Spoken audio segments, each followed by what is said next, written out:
how to get ahead in the world. Everybody wants social mobility. I certainly do. I was born and raised in a small town in the north of England called Armley. If you Google it, you'll see it's one of the poorest parts of the country. So how the hell do you climb up? People say, oh, you've got these amazing networks. I look at your CV, you've got TV shows and you've got hedge fund and all of this. How the heck did you do it? Was it because your parents were there? No, none of those things. One of the most important, you can call it secrets to life, is get yourself on boards. I don't mean boards which pay money in FTSE 100 companies.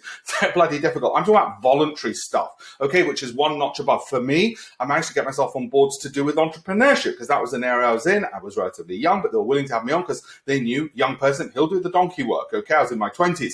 And the people who were on it who were older, guess what? They become friends because you're going to those board meetings, critically important. And as you meet them, you network more and you become friends with them. So it's the level of connection, not just the odd, hello, can I have something? It can't be transactional. It's got to be depth of relationship, and it's got to be you giving to them. Yes, I'm afraid it takes time, energy, and commitment. But guess what? The benefit of it is, if you love the area you're in, you're winning all the time by being on those voluntary boards. Find them, offer to be on it, and tell them what you can provide.